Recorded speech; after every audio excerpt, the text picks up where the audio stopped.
لله الذي هدانا لهذا وما كنا لنهتدي لولا أن هدانا الله.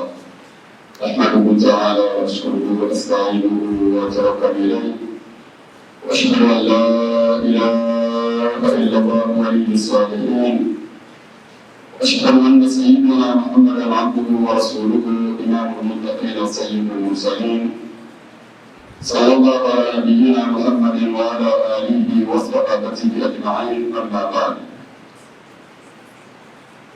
فيا عباد الله، أوصيكم ونفسي بتقوى الله. معاشر المسلمين، يقول سبحانه وتعالى في كتابه الكريم بعد أعوذ بالله من الشيطان الرجيم: يا أيها الذين آمنوا لا تتبعوا خطوات الشيطان ومن يتبع خطوات الشيطان فإنه يأمر بالفحشاء والمنكر. وقال تعالى أيضا: ألم أعهد إليكم يا بني آدم أن لا تعبدوا الشيطان إنه لكم عدو مبين وأن اعبدوني هذا صراط مستقيم. ولقد أضل منكم جبلا كثيرا أفلم تكونوا تعقلون. هذه جهنم التي كنتم توعدون اصلوها اليوم بما كنتم تكفرون. صدق الله العظيم.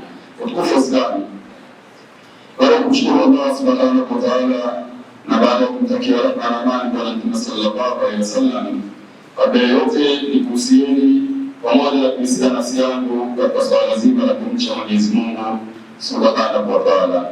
Bado tunatakiwa tuendelee na kumwabudu Allah subhanahu wa ta'ala, kwa sababu lengo la kuwepo kwetu katika ardhi hii, lengo letu ni kwa ajili ya kumwabudu Allah subhanahu wa ta'ala. Kama qala dhalika fi kitabihi al-karim, wama khalaqtul jinna wal insa illa liya'budun, kama yeye mwenyewe alivyotuambia katika kitabu kwamba sijaumba majini na wanadamu isipokuwa nikawaumba ili waniabudu mimi. Kila mwanadamu anatakiwa amwabudu Mwenyezi Mungu subhanahu wa ta'ala, apate asitake ni amri kutoka kwa Allah subhanahu wa ta'ala. Yote tunayofanya hatuwezi tukayafanya tukafikia malengo bila taufiki ya Allah subhanahu wa ta'ala. Tunajidanganya sisi wanadamu, lakini lengo la uwepo wetu sisi katika Mungu ni kumwabudu Mwenyezi Mungu subhanahu wa ta'ala. Katika sura ya Mwenyezi Mungu alisema, akizungumza na wanadamu, akizungumza na watu, hakujalisha ni nani, ni mtu gani, mtu wa dini gani, mtu gani, hapana. Anazungumza na watu kwa sababu hawa watu ndio aliowaumba, lakini baada ya kuwaumba akawapangia kanuni, akawapangia sheria, akawapangia nidhamu wafanye nini ama wamwabudu Mwenyezi Mungu kwa namna gani. Lakini maadamu ni mtu, basi mtu hawezi akakopa. Mwenyezi Mungu anasema ya ayuha nnas, enyi watu. Hapa hajazungumza na waumini. Kwanza anawapa nani? Wanawapa taarifa watu wajue wanatakiwa wafanye kitu gani na lengo lao la kuwepo ni kitu gani. Anasema ya ayuha nnas, enyi watu, ibudu rabbakum alladhi khalaqakum walladhina min qablikum la'allakum tattaqun. Anatuambia sisi watu wa umma Muhammad sallallahu alaihi wasallam, anatukumbusha alichowaambia watu wa Musa, alichowaambia watu wa Isa, alichowaambia watu wa Ibrahim, alichowaambia watu wa Idrisa, ndicho hichi ambacho anawaambia watu wa Muhammad sallallahu, watu katika umma Muhammad sallallahu alaihi wasallam. Ya ayuha nnas, enyi watu katika umma wa Muhammad sallallahu alaihi wasallam, ibudu rabbakum alladhi khalaqakum, mwabuduni Mola wenu aliyewaumba nyinyi umma wa Muhammad, walladhina min qablikum, lakini pia aliyewaumba waliokuwa kabla ya umma huu Muhammad sallallahu alaihi wasallam. Mkimwabudu Mwenyezi Mungu la'allakum tattaquna, ili mpate kufikia nini? Kufikia ucha Mungu. Sasa hapa Mwenyezi Mungu anazungumza na watu, amezungumza na watu, amezungumza na binadamu yoyote anatakiwa amwabudu Mwenyezi Mungu. Sasa njia ipi atumie kwa ajili ya kufikia lengo la kumwabudu Mwenyezi Mungu subhanahu wa ta'ala? Ndipo Mwenyezi Mungu akaja akaliweka wazi kwamba nyinyi watu wote mnatakiwa mniabudu mimi. Njia ipi mpitie katika kuniabudu mimi? Akasema inna dina inda Allah al-Islam, hakika dini ambayo ndio njia sahihi ya kupitia ibada yako ili kumfikia Mwenyezi Mungu subhanahu wa ta'ala. Kwa kauli yake Mwenyezi Mungu subhanahu wa ta'ala anasema njia sahihi ni Uislamu. Ndio waswa Ibrahim wa waswa Ibrahim wa wa Yakubu, dini ambayo Ibrahimu na Yakubu aliwahusia watoto wao, akawaambia watoto wao. Zama za Ibrahimu alikaa na watoto wake Ismaili, Isihaka na wengine, akawahusia akawaambia, inna Allaha astafa lakum din fala tamutunna illa wa antum muslimun, Mola wenu amekuchagulieni dini sahihi. Sasa angalieni msife bila mfe katika dini, katika mila hiyo. Zama za Yakubu naye akawakusanya watoto wake akamwambia, inna Allaha astafa lakum din, hakika Mola wenu amekuchagulieni dini sahihi, fala tamutunna illa wa antum muslimun, msife isipokuwa mfe aliyokuwa nyinyi kutoka kwa nini, katika mila hii. Hawa ni wale waliotangulia. Yakubu ndio kizazi cha Bani Israeli, kuanzia akina Musa, akina Harun, akina nani mpaka kuja kwa Isa mwana wa Maryam. Sasa huyu mzee Yakubu aliwakalisha watoto wake, akawaambia, Mwenyezi Mungu amekuchagulia nyinyi mfumo sahihi wa kupitia ibada ya Allah Subhanahu wa Ta'ala. Sasa la tamutunna illa wa antum muslimun. Yakubu huyu kuja kuweka msisitizo, alipoona sasa muda wake wa umri umepita, akaona mimi hapa sina muda mrefu kuishi hapa duniani, akawakusanya kwa mara ya pili tena watoto wake ili awasisitize aache nini, aache ithibati kwa watoto wake. Kesho wanaposhukuru sija wakageuka, alafu wakati wakamshtaki baba yao mbele Mola wake Subhanahu wa Ta'ala. Akawakusanya kwa mara ya pili, akawauliza, enyi wanangu, mataabuduna ibadi, ni Mungu yupi mtakayemwabudu ili mkiondoka katika dunia? Watoto wake wakamwambia baba yao mzee Yakubu alayhi salam, na'budu ilahaka wa ilaha abaika Ibrahima wa Ismaila wa Ishaqa ilahan wahida wa nahnu lahu muslimun. Wakamwambia baba yetu, Mungu tutakayemwabudu kifa ni Mungu wa baba yako, Mungu wa baba zako Ibrahimu na Ishaqa, ndio Mungu tutakayemwabudu. Lakini Mungu huyo usije ukapitisha fikra zako ukasema Mungu wa baba zako, Mungu wa Ibrahimu na Mungu wa Isaka, kwa sababu mmoja kwa Mungu wa pili. Hapana, mwisho wakamalizia wakafunga wakasema ilaha wahida, wewe Mungu wa baba zako Ibrahimu na Ismaili ni Mungu mmoja, si zaidi ya Mungu mmoja, ndio Mola tutakayemwabudu tutakapoondoka katika dunia yetu. Usiwe na hofu yetu sisi tutashika maneno yako, hatuwezi tukapeleka kwa aina yote. Sasa huu ndio mfumo sahihi ambao anatuletea Mwenyezi Mungu Subhanahu wa Ta'ala. Sasa wakati anaongea na watu, Mwenyezi Mungu anajua kabisa hao watu ninaoongea nao mimi ndio niliowaumba, nimewekea sheria moja, na sheria hiyo haziwezi zikawa sheria mbili, sheria moja kwangu, sheria nyingine ya kiumbe mwingine ambaye sio mimi. Hapana, mimi nimewaumba wote kuanzia wa mwanzo mpaka wa mwisho, lazima sheria yangu iwe moja, kanuni zangu iwe moja, lakini maelekezo yangu yawe pamoja, asitokee mwingine tena akatoa maelekezo yake zaidi kama kipimo cha mimi. La tatabu khutuwati shaitan, msifate nyendo za shaitani. Waman yatabu khutuwati shaitan, na yeyote atakayefuata nyendo za shaitani anatakiwa alifahamu ili innahu ya'muru bil fahsha'i wal munkar, afahamika kama anaamua kumfuata shaitani, basi lakini atambue kwanza huyo anayemfuata nini anachokiamrisha. Shaitani ya'muru bil fahsha'i wal munkar, anaamrisha machafu na maovu, yale yanayochukiza. Ndio sera, ndio agenda za shaitani laini. Sasa yeyote atakayeamua kufuata shaitani, basi ajue sera zake shaitani ndio hizi. Yeye siku zote ni kukuamrisha wewe machafu na yale ambayo yanayochukiza.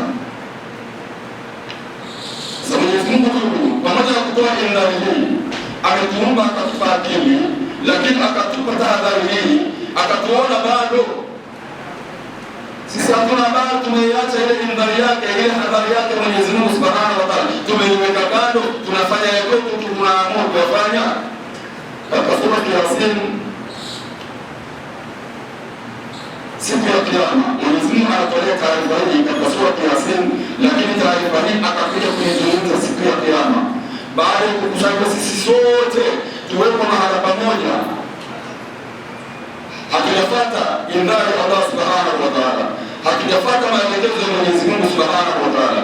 Sasa siku ya Kiyama, wakati tunaelekezwa katika moto wa Jahannam, kabla hatujapelekwa huko, Allah Subhanahu wa Ta'ala atatuuliza, alam alaykum ya bani adam alla ta'budu shaytana innahu lakum aduwwun mubin. Mungu ana Adam, sijakupeni ahadi, sijakwambieni mkiwa duniani kule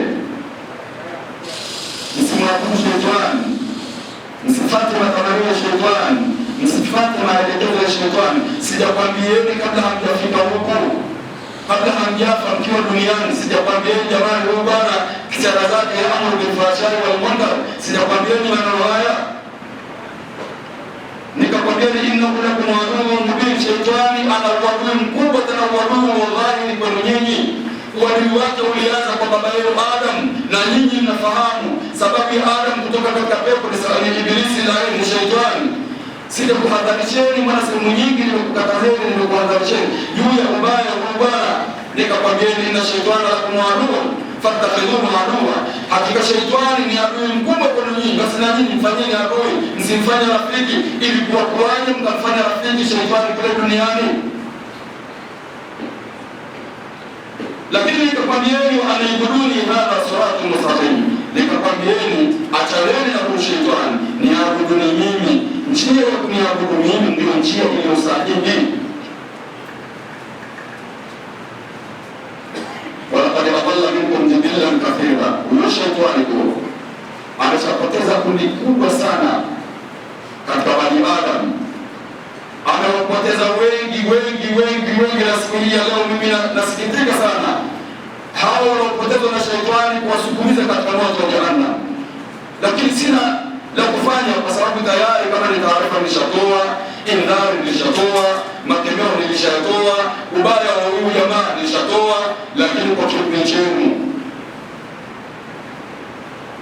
kwa nguvu zenu zimekupelekeni nyinyi mkaona haya maamsho haya hana nafasi kwa sisi, mkaamua kufanya ndio kata kuyafanya.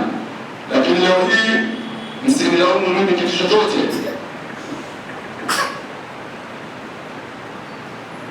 Afalam takunu taqilun walaqad adalla minkum jibillan kathiran, huyu shaitani amepoteza kundi kubwa sana katika nyinyi bani Adam. Afalam takunu taqilun, jamani, mbona mlikuwa na akili zenu mnazitumia katika masala ya dunia mkafaulu kwa akili hizo, hamkuzifanyia kazi hizo akili katika masuala ya akhira na shaitani? Afalam takunu taqilun, mlikuwa nyinyi wajinga, mlikuwa wapumbavu, mlikuwa hamna akili mpaka mnajiingiza kwenye matatizo wakati tayari tatizo lenyewe mlishafahamishwa. Hadhihi jahannamu allati kuntum tu'adun. Sasa ule moto ule mlioahidiwa mkiwa duniani, atakayemfuata shaitani atakuja kuchoma na moto wa Jahannam. Ndio huu sasa moto ambao mlioahidiwa katika dini mkiwa kule duniani. Islamu al-yawma, leo hii ingieni katika huo moto. Bima kuntum takfuruna, kwa kile ambacho mlichokikanusha, mlichokipinga. Mwenyezi Mungu akakuelekezeni fanyeni hivi, mimi nyinyi hamtaki, mnafanya yale ambayo mnayaona tu katika nafsi zenu, kwa sababu ya kiburi chenu, kwa sababu ya afya mliokuwa nayo, kwa sababu ya uwezo mliokuwa nayo, kwa sababu ya kauli mnazungumza vizuri bila matatizo. Islauha al-yawma bima kuntum takfurun, mlikula riziki zangu, mlitafuta neema zangu, mlipata neema nyingi sana kutoka kwangu, lakini mkanikufuru mimi, mkajifanya nyinyi ndio wababe, nyinyi ni wenye nguvu. Leo hii islauha al-yawma bima kuntum takfurun, ndio katika moto wa Jahannam. Tunasukumizwa katika moto wa Jahannam. Leo hii sharia tu za hapa duniani tunazishika kweli kweli. Ukaambiwa pale mahala pale bwana, pale ukipita pale, ukikamatwa miezi 6 jela na faini juu, unafungwa miezi 6 lakini pia na faini. Mtu anaiheshimu sheria iliyopangwa na binadamu, lakini ile sheria aliyopangiwa na yule anayempa riziki usiku na mchana, anayempa nguvu usiku na mchana, anayempa uwezo usiku na mchana, anayempa kauli, anazungumza namna anavyotaka. Sheria hii anasema hii sheria ni roho tu, lakini sheria hapa duniani anashika, tena anashika kweli kweli.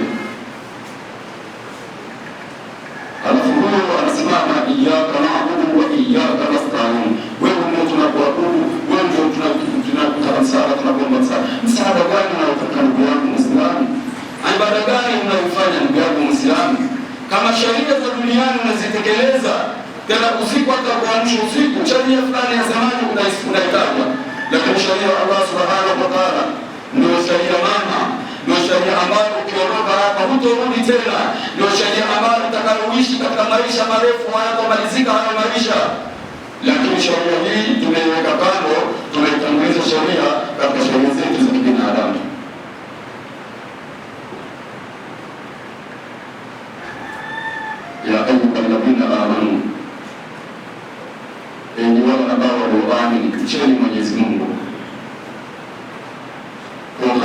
kumcha Mwenyezi Mungu Subhanahu wa Ta'ala. Sisi hapa tuna pumzi tu zinatokana. Mtu anaamua anaweza kufanya jambo lolote tu ya Allah linalomdhihirikia alifanya, basi analifanya tu. Ile hofu hakuna, unajua kinachokifanya mpaka tukao tunajisahau, sio kujisahau, mtu anajua kabisa. Lakini sababu kubwa ni ipi? Sababu kubwa mwenzangu nimemfukia mwaka huu wa 20, mwaka wa 50, sasa hivi ana miaka 100 katika tumbo la ardhi. Iko kiama lini?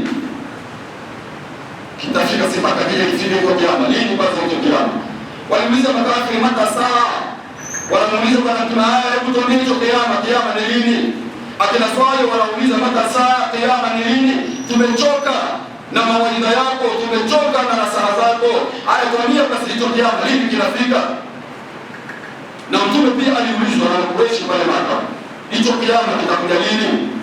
Na leo hii sisi hata kama hatuwatuulizi, lakini tunauliza kwa ile nini, ulimi wa hali. Alisanul hal afdal min lisanil maqal. Ulimi wa hali ni fasaha mno kuliko ulimi wa nini wa mazungumzo. Mtu kwa ile hali tu unajua kabisa huyu hali tayari ishatamka. Watu wanasema alhalu yantaku, hali yenyewe inatamka. Sasa kila ambacho wanachokiona mimi ndo mimi ni nani nafanya na kuamua kufanya, ile ni hali tayari ishatamka kwamba huyu haogopi chochote katika yale maelekezo ya Mwenyezi Mungu Subhanahu wa Ta'ala. Ipo siku Allah Subhanahu wa Ta'ala anamtia mkononi na anasema rabbi laula akhartani ila ajalin qaribin fa asaddaqa wa akun min as-salihin. Rabbi laula akhartani ila ajalin qaribin rabbi irji'uni la'alli a'mal salihan. Maneno mawili atatamka mtu, akasema rabbi irji'uni la'alli a'mal salihan. Ewe Mola wangu, hawa malaika hawa wanaisukuma roho yangu, naomba waniache kidogo ili mimi nikafanya nini? Nikafanye mema. Roho inasukumwa na kundi la malaika, tena wanapumzishana, wanapokezana. Israeli ikifika katika mtulinga shingo yako ndo wanakuja kumalizia. Lakini wapo malaika, kundi la malaika wanaisukuma roho yako kuanzia katika nyayo zako ilipomalizika kuikushia kule wakati naingia mpaka kwenye magoti. Mwenyezi Mungu anawaambia mwacheni kwanza apumzike kidogo. Wanakuja malaika wa pili, kundi la pili, wanaisukuma roho yako kutoka kwenye magoti yako mpaka kwenye kiuno chako. Mwenyezi Mungu anawaambia msubirini kwanza, mwacheni kwanza apumzike. Ndio utakuta mtu yuko katika sakaratul mauti, unashika miundi yake, miguu yake ya baridi, lakini ukishika mapaja na kutumboni bado kwa moto. Ile roho tayari katika miundi ishatoweka pale, haipo tena pale. Baadaye ukikaa kidogo, ukishika kwenye tumbo nalo la baridi, ukishika kifuani, kifua cha moto. Roho katika tumbo tayari ishamalizika, haipo.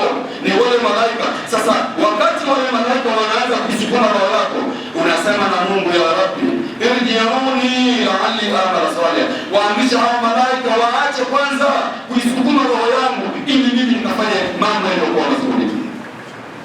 Lakini katika sura Al-Munafiqun Mwenyezi Mungu anasemea huyu mtu huyu, yeye ni mkaidi, yeye anafanya ni jeuri, anajifanya yeye ni kibi, anajifanya yeye ndio yeye, anafanya lolote analotaka kulifanya.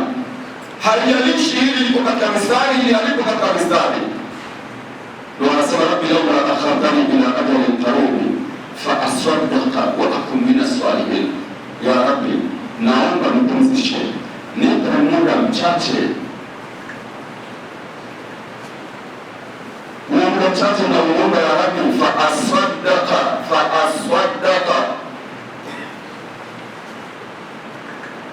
ili nitoe sadaka wa akun min as-salihin, na niwe ni katika kundi la waja wako waliokuwa wema.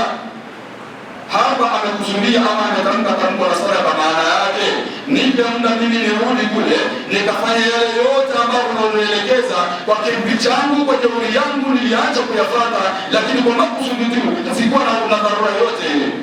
Na kuomba ya Rabbi nipe hiyo nusu saa ili nikafanya yale yote niliyoacha kuyafanya katika mambo ya kheri, ili niwe katika zumba tuswahili na wale waliokuwa wema.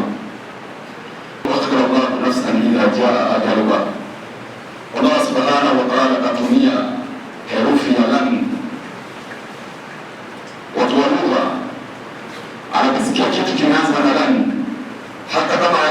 tamaa, labda inawezekana baadaye uamuzi ukabadilika, basi akisikia neno limeanza na lam, anakata tamaa moja kwa moja, anajua hapa sasa, hapa hakuna chochote kitakachowezekana hapa. Sasa Mungu ili kukukatisha tamaa, maanake alianza tu la yuakhiru Allahu nafsan, Mwenyezi Mungu haichelewesi. Inawezekana baadaye Mwenyezi Mungu akabadilisha maamuzi akachelewesha ile nafsi, lakini Mungu anakukatisha tamaa.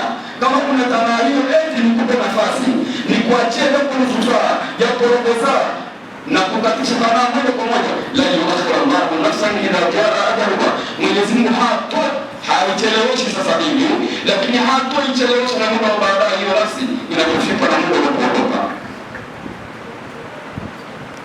Wallahu khabirun bima ta'malun, hayo yote ambayo mnayofanya Mwenyezi Mungu mtambuzi, atakuja kukupeni habari. Habari yenyewe ndio hii, alamana ilaykum ya bani adam alla ta'budu shaytana innahu lakum aduwwun mubin. Anakukumbusha Mwenyezi Mungu kwa nini hivi kukumbuka ndugu maana kiungo wangu dhaifu, kiungo kwa na kipi, lakini utakipi chochote ni dhaifu, ni dhaifu, ni mnyonge kupita vilivyokuwa vinyonge. Sijakwambieni msifate shetani. Shetani ni adui mkubwa. Kwa nini ilikuwa kwaje wewe kiungo wangu mpaka ukaamua kuachana na yale maelekezo yangu, ukaamua kufanya unavyotaka? Nini ulichokuwa unakusudia? Haya na nini leo hii ile jeuri yako hebu ionyeshe hapa. Mimi nataka kukushughulikia katika moto wa Jahannam. Sasa jeuri yako hebu ionyeshe, usiweze kuingia katika moto wa Jahannam. Unaanza kutapatapa ndugu yangu Muislamu, aina al-mafaru, nikimbilia wapi? Hatuna pa kukimbilia siku ya Kiyama. Tumche Mwenyezi Mungu Subhanahu wa Ta'ala.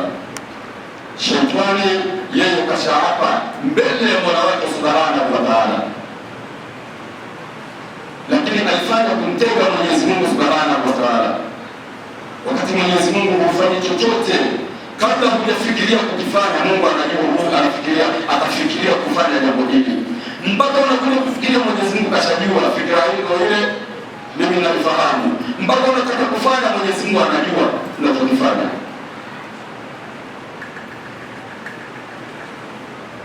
Sasa Mola huyu ndo anakukumbusha siku ya Kiyama, kwa nini wewe ulifanya hivi? Ina maana sijakupa taarifa. Mbona nilikupa taarifa lakini ukakaidi? Kwa nini ulikaidi? Ulikuwa na ujanja, ulikuwa na uwezo, ulikuwa na nguvu. Aina kuwatuka leo, haya nionyeshe nguvu zako siku hiyo leo. Siku wapi mja wangu? Unabaki kupatapata, la hawla laka wala quwwa. Una hila yoyote kwa wewe wala una nguvu zozote wakati huo. Mwenyezi Mungu Subhanahu wa Ta'ala atupe ilhamu kukumbuka yale ambayo anatuambia. Watukufu Waislamu, kufanya makosa kwa kuteleza, hili ni jambo ambalo halina kipingamizi. Mtume sallallahu alaihi wasallam katika hadithi yake anatuambia, kullu bani adam khata'un, mwanadamu yoyote yule ni mwenye kufanya makosa, atake asitake, lakini maadamu ni mwanadamu, ndio tunaambiwa mwanadamu akikamilika bali ni sahihi kabisa. Sababu ila tatu ukamilifu wa Mwenyezi Mungu peke yake. Sasa kila mwanadamu ni mwenye kukosa, lakini Mtume katika hao wakosaji hawa akasema khairul khata'in, na mbora katika hao wanaomkosea Mwenyezi Mungu Subhanahu wa Ta'ala at-tawwabun, ni wale ambao anakaa chini akafikiria, mimi hapa nimemkosea Mola wangu Subhanahu wa Ta'ala, kesho utachomwa na moto wake, akarudi kwa Mwenyezi Mungu akisema, ya Rabbi inni zalamtu nafsi dhulman kathiran faghfir li wa in lam taghfir li wa tarhamni la akunanna min al-khasirin. Ya Rabbi, akasema Mola wangu mimi nimejidhulumu nafsi yangu kukosea wewe, na kuomba msamaha, na endapo utanisamehe mimi kesho nitakuwa katika waja wako waliopata hasara, na kuomba ya Rabbi nisamehe mimi mja wako ulioniumba kwa udhaifu ulioniumba nao. Sisi tunakosa makosa dhahiri na tunajijua kabisa, lakini hata kule muda dakika 5 tu za kusema astaghfirullah, astaghfirullah, astaghfirullah, hatuna habari nazo. Tumekosa kwa makusudi, lakini tunafanya makusudi kabisa, hata kuleta kumwomba Mwenyezi Mungu msamaha. Yaani kote tunafanya makusudi. Makosa tunafanya makusudi, lakini pia tunafanya makusudi kwa ajili ya kufanya nini? Kumwomba msamaha Mwenyezi Mungu Subhanahu wa Ta'ala. Kwa nini tunafanya makusudi kutokumwomba msamaha? Kwa sababu tunajiona tumejitosheleza, tumekamilika katika kila kushinda nyanja. Hakuna lolote litakalotufika sisi, si hapa duniani wala kesho akhera, bila Mwenyezi Mungu Subhanahu wa Ta'ala. Hapa ndio tulikufikia wanadamu, na kama hatujazinduka, kama hatujatafakari tunatoka wapi, tuko wapi, tunaelekea wapi, wallahi thumma wallahi lanakunanna min al-khasirin yawm al-qiyama. Siku ya Kiyama tutakuwa ni katika waliopata hasara kubwa kweli kweli. Mwenyezi Mungu atunusuru na hili. Watukufu Waislamu, tumuombe Allah Subhanahu wa Ta'ala kwa yoyote anayotuelekeza basi tuyafuate. Tumesema kukosea, mtu anakosea, lakini urudi kwa Allah Subhanahu wa Ta'ala. Mwenyezi Mungu katika hadithi al-Qudsi anatuambia, sema ya ibadi innakum tu'minuna bil-layli wan-nahari wa ana aghfiru dhunuba jami'a fastaghfiruni aghfir lakum. Enyi waja wangu, hakika innakum, hakika yenu nyinyi. Angesema tu antum tu'minuna bil-layli wan-nahari, nyinyi mnanikosea usiku na mchana, lakini kasema hakika ni kitu ambacho hakina shaka ya aina yoyote. Hakika nyinyi waja wangu mnanikosea ama mnakosa usiku na mchana, lakini mimi kwa rehema zangu, kwa tawfiki yangu, kwa huruma yangu kwenu nyinyi, ana aghfiru dhunuba jami'a, nasamehe makosa yote mnanikosea, lakini kwa sharti moja tu. Sharti lenyewe sio kutoa pesa, sio kutoa kitu cha thamani, sio kufanya kitu gani. Mwenyezi Mungu anatuambia sharti lenyewe atusamehe, istaghfiruni, nitakeni msamaha mimi, aghfir lakum, jawabu la amri, mimi nitakusameheni. Nyinyi kazi yenu ni kuniomba msamaha, halafu mimi kazi yangu ni kufanya kukusamehe nyinyi. Sisi tunamkosea Mwenyezi Mungu kwa kujua, kwa makusudi, lakini hata ile kumwomba msamaha Mwenyezi Mungu pia hatutaki. Sasa kama sharti tumepewa na Mwenyezi Mungu kumwomba msamaha, halafu hatutaki kumwomba msamaha, tunategemea nani atakusamehe? Kama Mungu hajakusamehe wewe, unahitaji ama unataraji nani kiumbe mwingine akusamehe makosa yako? Sisi Waislamu anayesamehe ni Allah peke yake.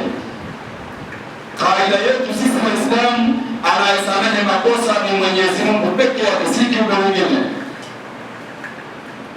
Wenzetu wana bahati nzuri, wanaitakidi baadhi ya watu wanaweza kuwasamehe makosa yao, baadhi ya watu wanaweza kubeba mizigo yao ya madhambi, lakini sisi huko kwetu Mwenyezi Mungu anasema wala taziru waziratun wizra ukhra, mwenye zigo lake atalibeba yeye mwenyewe zigo lake. Haiwezekani siku ya Kiyama wewe makosa unakosa alafu usema kuna mtu atanibebea makosa yangu yote na kosa, basi huyo ananibebea. Haiwezekani. Kosa ufanya wewe mwenyewe alafu aje abebe mtu mwingine kosa lako, haiwezekani. Kwa hiyo ndugu zangu Waislamu, kwanza tufahamu tupo katika mapito hapa duniani, ni mapito tu. Mtume sallallahu alaihi wasallam siku moja akakutana na Ibn Umar, radhiallahu anhu, akamshika mabega Ibn Umar, anampiga katika bega la Ibn Umar, anamwambia ya Ibn Umar, kun fi dunya kaannaka gharib aw abir sabil. Wewe mwana wa Umar, yani maisha yako hapa duniani jiweke kama mpita njia tu ama msafiri. Mpita njia anapopita njia hawezi akatulia sehemu akajimakinisha pale akapoteka pale, hapana. Yeye anajua bado hajamaliza kule ambapo anapoelekea. Msafiri yoyote hawezi akafika mahali alafu akapoteka wakati anajua kabisa yeye yuko safarini, muda wote anatakiwa arudi kule alikotoka, ndio kwake, ndio maskani yake. Sasa Mtume anamwelekeza Ibn Umar, anamwambia hapa duniani kuwa kama mpita njia ama msafiri tu. Ibn Umar yale maneno aliyochukulia kwa uzito mkubwa sana, akawa kila anapokutana na mwenzake anampa yale aliyokuwa na Bwana Mtume sallallahu alaihi wasallam, lakini yeye anaongezea kwake, anamwambia idha asbahta fala tantadhir almasaa wa idha amsayta fala tantadhir sabaha wa khudh min sihatika limaradika wa min hayatika limautika. Anamwambia kila anayekutana naye, anamwambia ndugu yangu Muislamu mwenzangu, kwanza nimepata maneno mazito sana kutoka kwa Bwana Mtume sallallahu alaihi wasallam. Mtume anatuambia hapa duniani ni mapito tu, tuko safarini. Sasa tusiweteke katika safari tuliokuwemo ndani, lakini na wewe unapopata bahati ya kuchoma na jua ukiwa salama, ukiwa na afya yako nzuri, basi kwanza mshukuru Mwenyezi Mungu Subhanahu wa Ta'ala. Lakini fala tantadhiru sabaha, usijipe 100% asubuhi itakukuta ukiwa hai, inawezekana katika usiku ukafa. Lakini Allah Subhanahu wa Ta'ala akakuweka mpaka asubuhi kwa salama, unafika asubuhi kwa salama. Fala tantadhiru al-masaa, usisubiri jua litakuja ukiwa hai, ukiwa salama, inawezekana katikati ya mchana ukafa. Kwa hiyo hayo yote tunatakiwa na mazingatio. Lengo la Ibn Umar ni kumwandaa mwenzake akipata na alfajiri, basi kama anaswali alfajiri ahakikisha anaswali alfajiri kana kwamba ndio alfajiri ya mwisho hii. Akapata na adhuhuri, akiingia kwenye ibada ya adhuhuri aswali ile adhuhuri kana kwamba hataipata adhuhuri nyingine tena kesho. Na anamwambia uzima uliokuwa nao, afya uliokuwa nayo, ifanyie mambo ya kheri kabla hujapatwa na madhambi. Lakini nafasi uliokuwa nayo itumikie vizuri kabla hujapatwa na shughuli ndio kushughulishwa. Uzima uliokuwa, utajiri uliokuwa nao utumie kabla hujapatwa na fukara. Tulisema hapa duniani maisha ya mwanadamu ni kupanda na kushuka. Matamu na abdi fi rafain wa khafdin. Maisha ya mwanadamu ni kupanda na kushuka. Ipo siku utakuwa down, lakini ipo siku utapanda. Ipo siku utapanda, ipo siku utateremka chini. Hakika na mfano hii Allah Subhanahu wa Ta'ala anatuonyesha hapa duniani. Wapo zamani walikuwa ni matajiri wa kupigiwa mfano. Leo hii mtu anabeba makopo, anafanya biashara ya makopo au anafanya biashara ya kuuza karanga, lakini alikuwa ni tajiri wa kupigiwa mfano. Hivi ni mabilionea, mabilionea wanapigiwa mfano. Alitoka chini, sasa hivi kapanda. Ndio maisha ya mwanadamu. Kwa hiyo ndugu yangu Muislamu, kaa ufikirie, ujiulize ulitoka wapi, uko wapi, wapi unakoelekea. Huko unakoelekea kuna kitu gani? Ukikumbuka nyuma kipo siku utafungwa mfungo wa dhikri. Miguuni utafungwa kamba, kichwani utafungwa kamba, lakini kiunoni utafungwa kamba, halafu unavalishwa suti, nguo design moja. Tena vinguo vya kunifunika mwili wangu tu usionekane, lakini ulikuwa unavaa suti zako unakuwa smart, unavaa sara yako unakuwa smart, unavaa nguo yako ukitazama sema mashaallah, kutoka nje watu wanakwambia bwana wewe smart leo bwana, hii nguo imekupendeza kweli kweli bwana. Zile nguo utaziacha, utavalishwa shuka tu mrekani, sijui gani, shuka nyeupe ndio ilosuniwa wewe kuvishwa. Unaacha hazina zako za kuomba kabati yako yote unaelekeza, unaacha katika chumba chako. Fahari ya nini unaleta ndugu yangu Muislamu? Jeuri ya nini unaleta ndugu yangu Muislamu? Kiburi cha nini unaleta ndugu yangu Muislamu?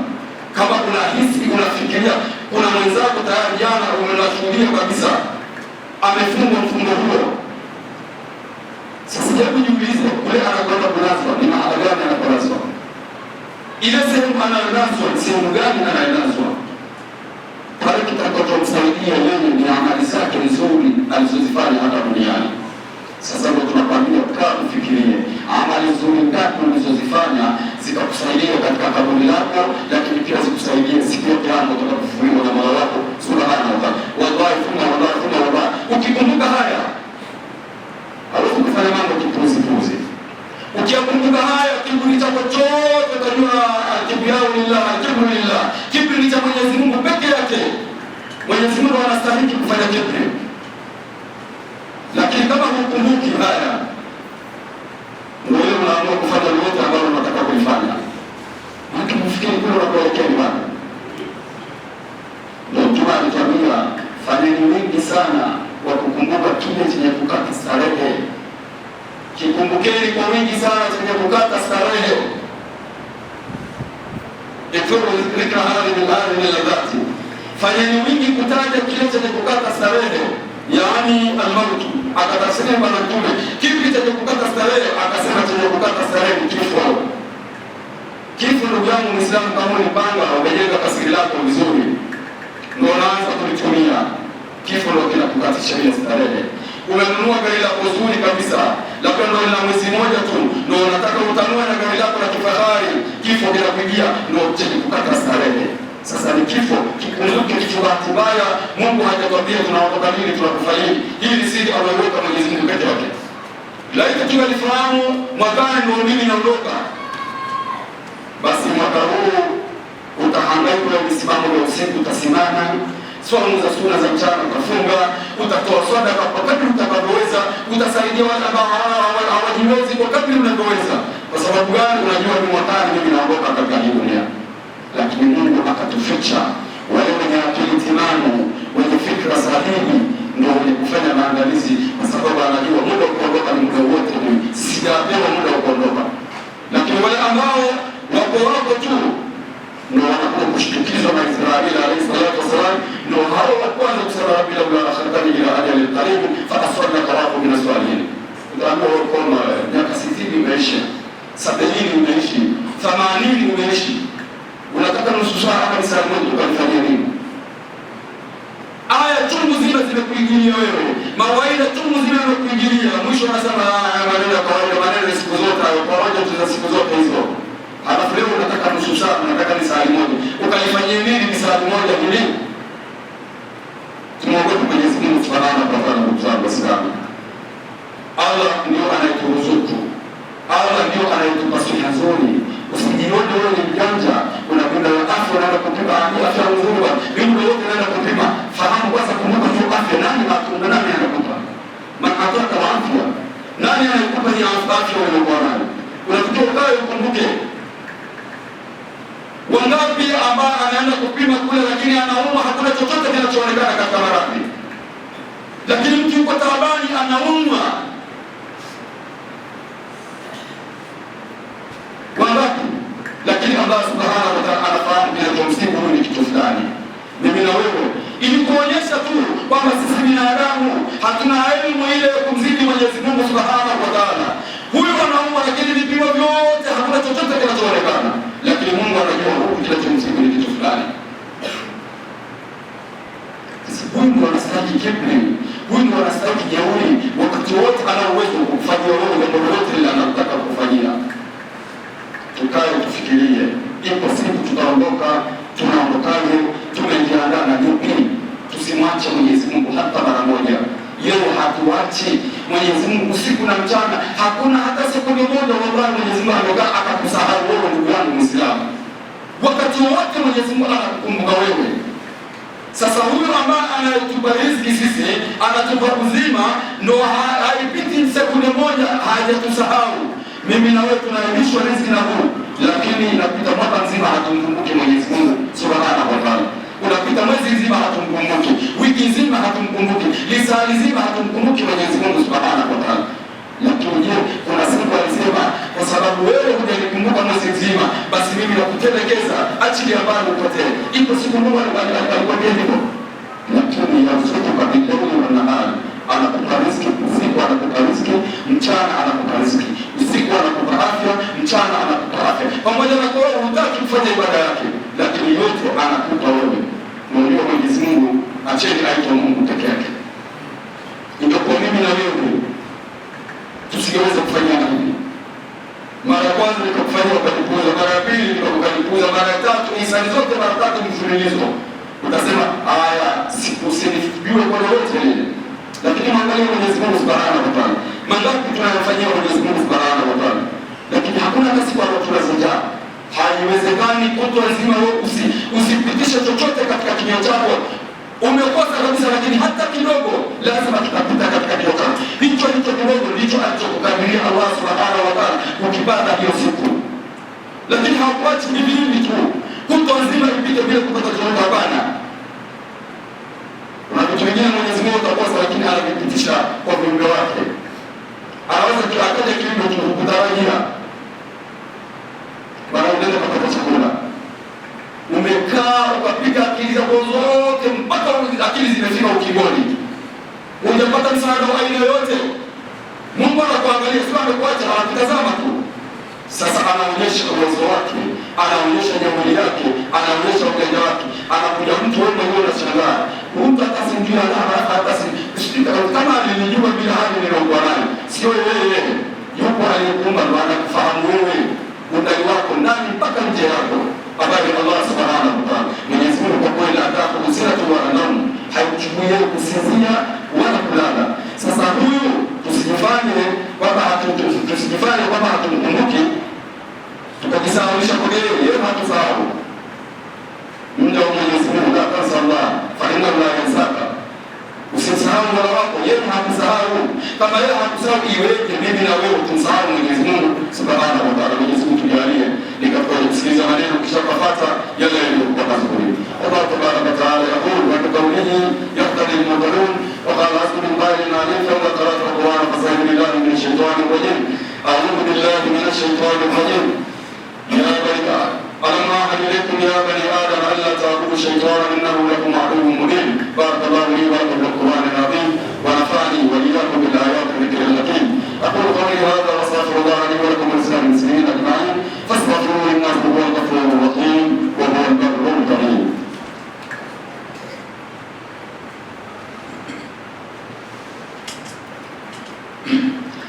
الحمد لله حمدا كثيرا كما امر واشهد ان لا اله الا الله وحده لا شريك له وقال لمن جحد به وكفر واشهد ان سيدنا محمدا عبده ورسوله سيد الخلائق والبشر. اللهم صل وسلم على محمد وعلى اله وصحبه اجمعين وبعد.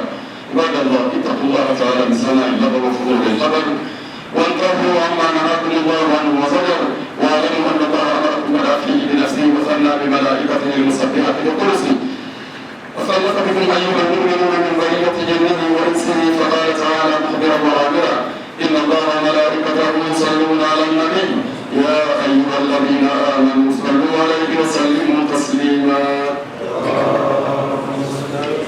اللهم صل وسلم على محمد وعلى آل محمد كما صليت على إبراهيم وعلى آل إبراهيم وبارك على محمد وعلى آل محمد كما باركت على إبراهيم وعلى آل إبراهيم في العالمين إنك حميد مجيد. اللهم اغفر للمؤمنين والمؤمنات والمسلمين والمسلمات. ربنا إنك قريب مجيب الدعوات يا قاضي الحاجات يا كافي المهمات برحمتك يا رب العالمين. ربنا اغفر لنا ولإخواننا الذين سبقونا بالإيمان ولا تجعل في قلوبنا غلا للذين آمنوا ربنا إنك رؤوف رحيم برحمتك يا عزيز يا غفار والحمد لله رب العالمين. عباد الله إن الله يأمر بالعدل والإحسان وإيتاء ذي القربى وينهى عن الفحشاء والمنكر والبغي يعظكم لعلكم تذكرون. فاذكروا الله يذكركم وادعوه يستجب لكم ولذكر الله تعالى أعلى وأولى وأعز وأجل وأتم وأهم وأكبر.